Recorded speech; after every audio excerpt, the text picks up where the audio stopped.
창세기 34장. 레아와 야곱 사이에서 태어난 딸 디나가 그 땅의 여자들을 보러 나갔습니다. 히위 사람 하몰의 아들이며 그 땅의 추장인 세겜이 디나를 보고 끌고 가서 강간하였습니다. 세겜은 야곱의 딸 디나에게 마음이 끌렸습니다. 그는 디나를 사랑하였으므로 디나의 마음을 위로하였습니다. 세겜이 자기 아버지 하몰에게 말했습니다. 이 여자를 제 아내로 삼게 해 주십시오. 세겜이 자기 딸을 더럽혔다는 이야기를 야곱이 들었습니다. 그때 야곱의 아들들은 들에서 가축대를 치고 있었습니다. 야곱은 아들들이 돌아올 때까지 아무 말도 하지 않았습니다. 세겜의 아버지 하몰이 이야기할 것이 있어서 야곱에게 왔습니다. 그때 야곱의 아들들은 그 소식을 듣고 들에서 막 돌아와 있었습니다. 그들은 디나가 더럽힘을 당했다는 이야기를 듣고 괴로워하며 분노하였습니다. 세겜이 야곱의 딸에게 해서는 안 될 짓을 하여 이스라엘 사람을 부끄럽게 만들었기 때문입니다. 하몰이 야곱의 아들들에게 말했습니다. 내 아들 세겜이 디나를 너무나 사랑하고 있습니다. 제발 그 소녀를 세겜에게 주어 결혼할 수 있게 해 주십시오. 그리고 당신들도 우리 백성과 결혼해서 같이 사십시다. 당신들의 여자를 우리에게 주십시오. 그리고 우리들의 딸을 데리고 가십시오. 우리와 함께 사십시다. 거할 땅이 당신들 앞에 있으니 여기에 살면서 장사도 하고 재산도 늘리십시오. 세겜도 야곱과 디나의 오라버니들에게 말했습니다. 내 청을 들어주십시오. 당신들이 원하는 것은 다 드리겠습니다. 우리가 신부를 데리고 가는데 필요한 몸값과 예물을 말씀해 주십시오. 아무리 많이 말씀하시더라도 말씀하시는 대로 다 드리겠습니다. 디나와 결혼만 하게 해 주십시오. 야곱의 아들들이 세겜과 그의 아버지에게 거짓말로 대답했습니다. 이는 세겜이 자기들의 누이 디나를 더럽혔기 때문입니다. 야곱의 아들들이 말했습니다. 할례도 받지 않은 사람에게 우리 누이를 줄 수는 없습니다. 그것은 우리에게 부끄러운 일이기 때문입니다. 다만 한 가지 조건만 들어주시면 당신들의 청을 들어드리겠습니다. 만일 당신들 쪽 모든 남자들이 할례를 받아 우리처럼 된다면 청을 허락하겠습니다. 그렇게 하시면 우리 딸들을 당신들에게 드리고 당신들의 딸들을 우리 아내로 맞아드리겠습니다. 그렇게 되면 우리는 당신들과 함께 살면서 한 백성이 될 것입니다. 당신들이 우리의 말을 듣고도 할례를 받을 수 없다면 우리는 디나를 데리고 떠나겠습니다. 하몰과 하몰의 아들 세겜은 이 조건이 괜찮다고 생각했습니다. 그래서 세겜은 할례 베푸는 일을 지체하지 않았습니다. 이는 세겜이 야곱의 딸을 사랑하는 마음이 깊었기 때문입니다. 그 당시 세겜은 자기 집안에서도 가장 존경받는 사람이었습니다. 하몰과 그의 아들 세겜은 성문으로 나아가 그 성의 사람들에게 말했습니다. 이 사람들은 우리와 친구가 되기를 원합니다. 그러니 그들을 우리 땅에 살면서 장사도 할 수 있게 해 줍시다. 이 땅은 그들과 함께 살 수 있을 만큼 충분히 넓습니다. 그리고 그 사람들의 딸을 데려와 아내로 삼고 우리 딸도 그 사람들에게 줍시다. 그런데 여기에는 한 가지 조건이 있습니다. 우리 중 남자는 모두 그 사람들처럼 할례를 받아야 합니다. 그렇게 하면 그들은 우리와 함께 살 것이고 우리는 한 백성이 될 것입니다. 그렇게 되면 그들의 가축대와 그들의 재산이 우리 것이 되지 않겠습니까? 그들 말대로 해서 그들이 우리와 함께 살게 합시다.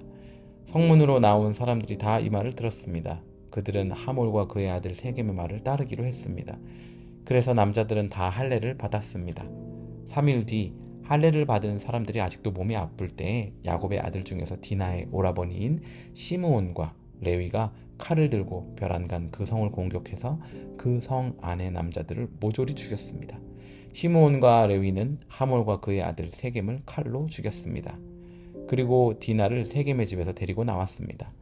야곱의 다른 아들들도 죽은 사람들 사이로 다니면서 성 안에 있는 것들을 노략질했습니다. 왜냐하면 그 성은 누이가 강간을 당한 성이었기 때문입니다. 야곱의 아들들은 양과 소와 나귀들을 비롯해 성과 들에 있는 것을 닥치는 대로 빼앗아 갔습니다. 그들은 그 성 백성들이 가지고 있던 값비싼 것들을 다 빼앗았습니다. 그들은 여자들과 아이들 그리고 집안에 있던 물건들까지도 다 빼앗았습니다. 그러자 야곱이 시몬과 레위에게 말했습니다. 너희는 나에게 괴로움을 안겨주었다. 이제는 이 땅에 사는 가나안 사람과 브리스 사람들이 나를 미워할 것이다. 우리는 수가 적다. 만약 그들이 힘을 합해 우리를 공격하면 나와 우리 집안은 멸망하고 말 것이다. 하지만 그 형제들이 말했습니다. 우리 누이가 창녀 취급을 받는데 어떻게 보고만 있을 수 있습니까? 아멘. 오늘 창세기 34장 너무나도 비극적인 이야기입니다. 디나가 그 땅의 여자들을 보러 나갔다가 세겜에게 강간을 당하게 됩니다. 그런데 이게 단순히 강간에서 멈추지 않아요. 야곱을 찾아와서는 내가 디나를 너무 사랑한다라는 거예요. 결혼하고 싶다라는 거죠. 순서와 방법이 잘못됐습니다. 막 애원하는 거예요. 결혼하겠다라고요. 결국 결혼을 승낙하는 것처럼 보여요. 그런데 할례를 요구하게 되고 할례를 받고 움직임이 어려워진 그 고통이 남아있는 그때에 야곱의 아들들이 가서 남자들을 죽이고 또 이런저런 것들을 약탈해 오게 되는 사건, 그것이 바로 오늘 창세기 34장 비극적인 사건입니다.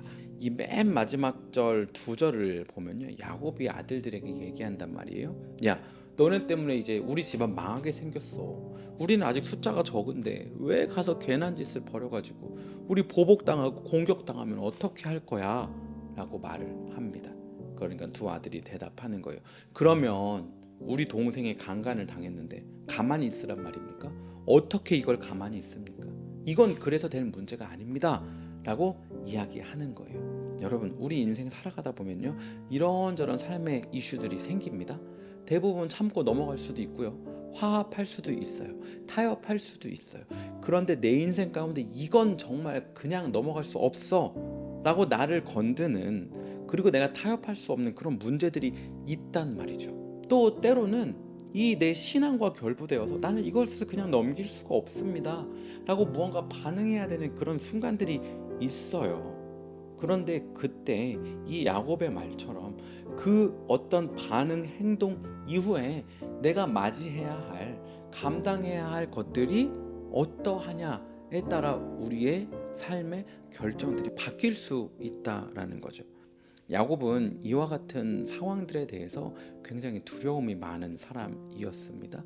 그래서 처음 이 디나의 강간 소식을 듣고요, 아들들이 돌아올 때까지 아무 말하지 않고 가만히 있는 것입니다. 여러분, 딸을 위로해야 하는 상황이었고, 또 찾아온 이들에게 화를 내고 또 딸과 이들을 볼 수 없게 하거나 이와 같은 딸을 보호하는 행동을 해야 하는 상황이었음에도 불구하고 아무것도 하지 않고 있는 것입니다.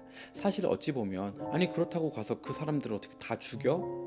할 수 있지만, 그거 너무 잔인한 거 아니야? 하고 생각할 수 있지만, 사실 이 잔인하고 이 비극적인 결말을 가져온 창세기 34장은 어쩌면 야곱이 아무것도 하지 않고 가만히 있었기 때문일 수 있다라는 것입니다. 여러분, 우리 인생은 때로는 내가 뭔가 반응해야 할 것 같지만 맞이해야 하는 어떤 상황들이 너무나도 커 보이고 두려워 보이고, 역풍 때문에 내가 더 살아남기 위해서 아무것도 하지 않는 것이 가장 효과적인 것처럼 여겨질 수 있습니다. 하지만 아무것도 하지 않는 것도 결정이고, 그 결정은 반드시 결과를 가져오게 됩니다. 여러분, 그리스도인으로 살아가는 동안, 세상 가운데 살아가는 동안, 내가 속한 공동체에서 이런저런 이슈를 맞이하는 동안 내가 너무나도 좋아하는 어떤 것들을 맞이할 수도 있고, 내가 원치 않았던 어떤 것들을 맞이할 수도 있습니다. 그리고 그것이 때로는 너무나도 하나님의 방법과 질서와 맞지 않아 보일 수도 있고, 내가 견딜 수 없어서 무언가 반응해야 하는 그런 순간들이 있습니다. 여러분, 이때 필요한 것이 하나님의 지혜입니다. 왜냐면요, 우리는 스스로 어떤 것이 가장 올바른 방법인지 선택할 수 있는 힘이 없습니다. 감정적으로 치우쳐서 결정해서도 안 되고, 또 나의 약점, 두려움에 반응하여 결정해서도 안 되는 것입니다. 때로는 담대함으로 결정해야 하는 순간들이 있고요, 때로는 주님 앞에 겸손함으로 순복해야 하는 순간도 있습니다. 여러분, 혹시 지금 어떠한 결정을 앞두고 있거나 또 내 마음의 요동함 때문에 막 견딜 수 없어 하는 것들이 있다면, 우리의 습관이나 감정 그리고 두려움을 따라 반응하는 것이 아니라 하나님께 묻고 하나님이 주시는 지혜를 따라 결정하는, 그래서 우리 인생의 비극이 아니라 하나님이 주시는 은혜가 있는 오늘 되기를 간절히 소원합니다. 그렇게 살 우리를 축복하며 오늘도 샬롬입니다.